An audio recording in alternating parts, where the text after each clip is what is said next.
another of our go no go is that we won't do a project that replaces more housing with less housing. We're not going to demolish homes to build a hotel, for example. We're not going to demolish homes to build retail. So for us, it's really our firm is pretty laser focused on addressing the housing crisis at all scales. And so we're the firm for you if that is also your goal. And we've found a lot of great partners who share that goal with us.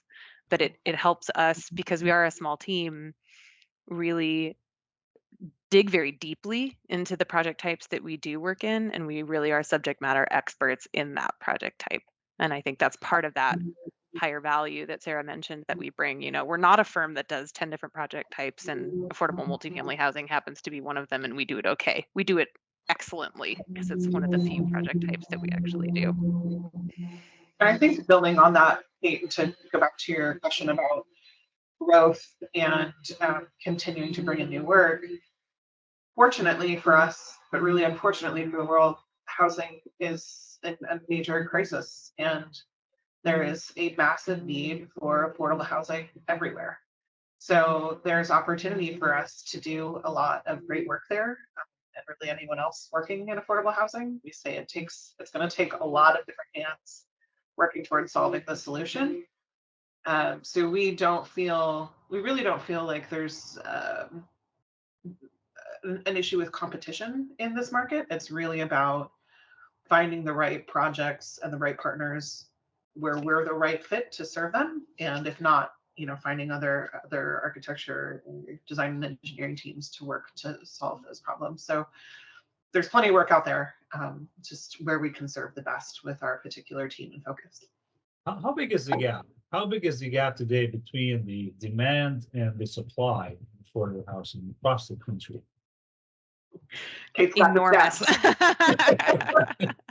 I mean, we're really, to put it in not, number crunchy terms, we're dealing with a decades-long deficit in housing construction compared to population growth.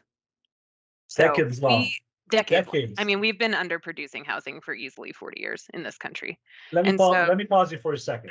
When we say affordable housing, what do we mean exactly? Yeah, so that's a great question. We kind of call it like lowercase a affordable housing and capital A affordable housing. So lowercase a affordable housing is any housing that's attainable, that someone is not negatively impacting their income. And so the threshold that we put that at is 30% of your total income spent on housing, whether that's rent or your house payment if you own a home.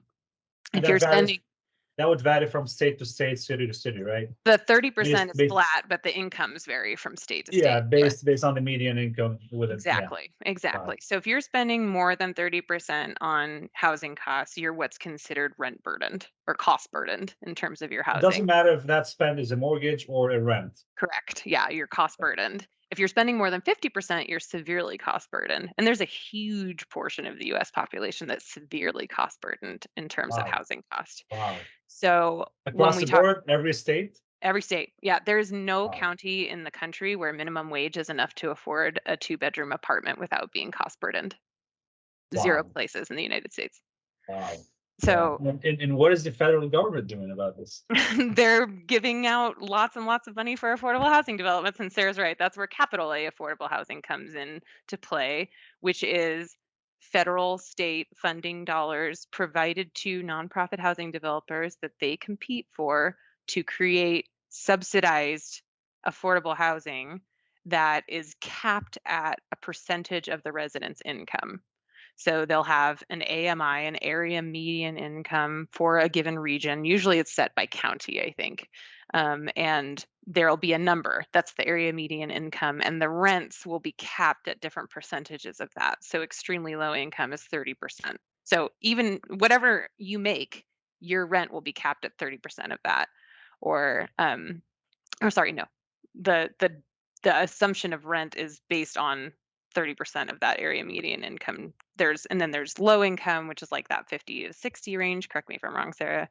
And then medium is like 80 to 100. Sometimes it goes up to like 120. So there are these different kind of tiers, and there will be different buckets of money for those different tiers. So depending on how our developers are putting together the pro forma for their project, they'll target different amounts, and that'll that will determine the amount of subsidy that they're looking for from these government sources. And so, the cost to produce stays the same. Things like our fees stay the same. Things like cost of construction stay the same. And it's the federal government that's filling in that gap that they aren't going to be able to earn and rent from the residents compared to market rate. That's how affordable housing works. Have we And there, always been decades behind in terms of the demand and the supply, or no? no, I mean, basically post-war up to like the 70s, housing production was booming, and there were a lot of very skilled contractors who knew how to do it. People could do it fast and well. There was policy and kind of national motivation behind doing so. And kind of in the late 70s, there was just this kind of extreme slowdown, and this appetite grew for low or zero growth in cities, and that has only increased. And now we're really seeing an entire generation of people who want to own homes, our generation, the millennials, Gen X, who cannot. And they don't have the same access to housing that their parents did. And so I think now that we're kind of coming of age and coming into our, awareness of the injustice of the systems that created this housing shortage, that's why we're seeing this big push for pro housing policy and seeing a lot of elected officials who are getting elected on a housing platform. And that wasn't a conversation even 15 years ago to the same extent, 10 years ago to the same extent. And so, there's really a national movement pushing for pro housing policy at federal, state, and local levels. There's fights in cities all across the country about making zoning more flexible so that we can build more housing on the land that's already developed rather than just continuing to sprawl. Because a lot of cities are out of places to sprawl, and there's a dwindling number of sites that are available for new housing. The city of Sunnyvale, for example, has 0 vacant lots in the entire Oh, city limits. So we wow. really are, you can't grow without densifying anymore. And I think that's the inflection point that we're at. And Does so, that mean changing how you guys approach the whole idea or concept of housing from going horizontal to vertical? absolutely, Wow. absolutely. And so we're gonna start seeing bigger buildings, taller buildings in the next 5 to 10 years? Where appropriate, where there's infrastructure that can support it. So that's the key component of this is where we have public transit opportunities. That's where denser housing makes the most sense because you can provide more walkable, less car reliant housing living situations for people. And so that's where we'll start to see more density, and that's already where our zoning codes are changing. And then, as you move out from those centers, the scale of housing needs to adapt too. So we're not going to be building really tall buildings in more suburban areas or more rural areas because there's not the right infrastructure to support it. But you will see densification of single family housing because that's what the majority of our housing stock in America is. That's what was built after the World War II and into the 70s is just a lot of single family, which is a beautiful way to live. But there's also other ways to live that are complementary to single family neighborhoods. So that's why we do have a focus on adding ADUs to properties. There's new legislations in California and in Washington and hopefully in other states soon that allow you to add multiple residences on a single family property. And what that does is it allows people to age in place differently. A family, a couple that had 4 kids at home and their kids have grown up and left, have this large house. They don't need that house anymore, but maybe they want to stay in their neighborhood. So they build an ADU in the back and then they rent out the front house to their family or their kids or another family. Or you split the house and you have 2 dwelling units that are attached to each other. There's just so many opportunities to allow our existing housing stock to be morphed into something that better serves a broader range of our society. And it's a really beautiful vision for, I think, neighborhoods that people love and care for. And it doesn't have to look huge and offensive. It can very much be designed. That's where good design comes into play, is designing within the character of those neighborhoods and complementing it, but providing additional housing opportunities and types. And this is not new either. We talk about densifying single family lots. We're talking about gentle density helps people feel better about it. But this is what a lot of people refer to as the missing middle housing types. This is duplexes, triplexes, up to like 8 to 10 units in these different single family, as you transition closer to urban zones, you're sort of scaling up. But it's always consistent with the sort of sizing and styling of the neighborhood. You can hardly even tell that these are multi-unit properties. And we used to have a lot more of these types of structures, and then they were essentially banned and outlawed by planning and zoning changes. Kate knows a little more detail about probably when that happened. And so they haven't been built for, as Kate mentioned, decades. And so we're missing an entire housing type that used to serve a lot more people in these sort of single family zones that are now being allowed again, as Sarah mentioned. And we're really excited about doing more work in that space.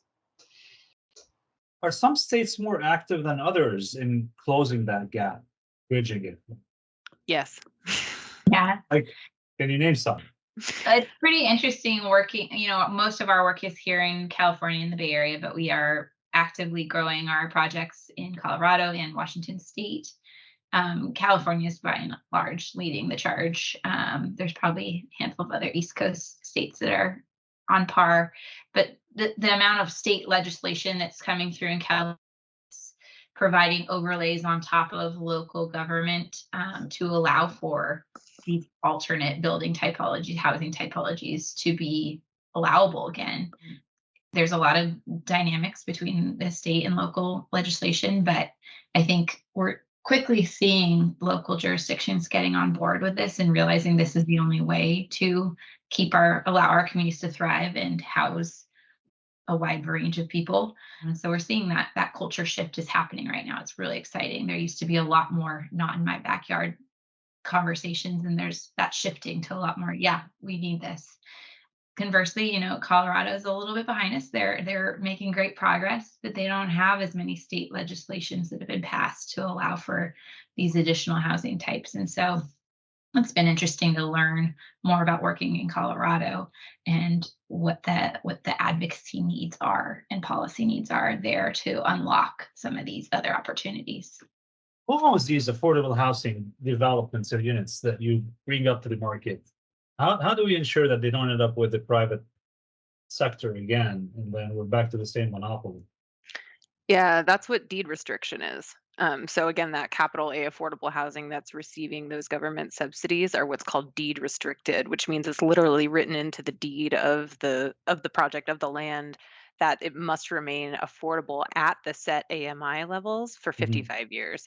And Wow. that varies. That's a California number. In some places it's like 90 years that they're setting these deed restrictions for. And so that's how the government or these entities who are giving out these funds are ensuring that it doesn't immediately transition back into the private sector. The trick is that it works really well with rentals, much more difficult to maintain with affordable home ownership models. So if we're talking about, you could use SB 9 in California to build 2 primary homes and 2 ADUs on a single lot. You can sell off that second lot. If there were some regulation on that needed to be affordable, yeah, you could control that for the first sale, but can you really control that for the second, third, fourth sale? So that's kind of with the home ownership model, it's a little bit trickier. You can do someone a solid on the first round from an affordability standpoint, but it's more difficult to control. The most of the developments that we work on are rental, and they have that, set number of years or decades of deed restriction. I'll say there. I was going to say that that's where land trusts play a really great part in this housing puzzle too, is they often are working with for sale properties, but they'll maintain ownership of the land, for example, and have a deal written into the sale of the property that restricts the amount of equity or percentage profit that the seller can take from their first sale, and that continues on as the property passes hands over time. So it ensures that there is an affordability component that is maintained with that property through the control of the land and the sale process through the land trusts. And there are a great number of them all over the country that are working to maintain affordable home ownership as well. And Leah, do some cities adopt a restrictive policy in building more affordable housing within their city? I know one for sure, the one that I live in, they don't like affordable housing coming in here. There are certainly cities that are not as great players in this world. And in California, the state passes these new laws and bills and require different jurisdictions to comply, and have actually passed what is builders reference? Do you know which one it is? Kate? Well, so every 8 years, the state does an evaluation of the gap of how many people need housing. And essentially, I'm going to simplify it, but essentially they divide that up by all the different counties based on the population of those counties, and they assign a housing target, arena target, for each of those cities. And they are beholden to that number. It's a big, long process. It's called a housing element plan that the city develops and gets approved through the state. But it's their plan to how they're going to build that number of housing units in the next 8 years. Most cities don't accomplish that, but it's a process and a way to hold cities accountable to developing more housing within their jurisdiction. We just went through the housing element cycle the past 2 years, essentially, kind of up and down the state. And so if you're curious about your own city, look up their housing element plan, and it'll show you sites they've identified to add more housing. And those have to be vetted on the likelihood to actually be developed housing. There's active ways to build on those. And can the state point out the city exactly where these affordable housing developments are being built within that city premises? Because again, one of the mean cities that I came across that I live in, apparently, when they really pushed them on building more affordable housing, I read it in their news that, oh, we've done our part. That's it. We're done with this. We're building the $5-6 million houses. We're not going back to the affordable ones. We've done what we could. And then when they really pushed them hard, they went and chose an area that you really don't want to be there. You really don't want to live there. It's a very far and remote area and the plan, if you look at the plan, how much they're planning to cramp into that particular small area. It's like literally creating a ghetto. Ground up. Probably a good chance that your town does not have an approved housing element, is my guess. That is my guess as well. In a lot of the rules. And so look it up. They're probably still in the process of going back and forth with the state, because the state wants to prevent exactly what you're saying. They want affordable housing distributed across the site. They want it in high opportunity areas, so that the people that make lower incomes, vital community members, we're talking about teachers, we're talking about service providers, we're talking about grocery store workers, coffee, 100%. Yep. People that are absolutely vital to a community thriving, they deserve to live in the same place that they live and work. And so that's the whole goal here, is to create communities that can thrive. Because the more we go down this path of extreme housing shortages and just extreme pockets where they're completely unattainable to most people, I honestly believe the bottoms of our societies are going to fall out, and we're going to lose the bedrock of what makes our country great if we don't address this crisis. It's that dire. And so that's why we live and breathe it. That's why we are 100% focused on this. It's that important.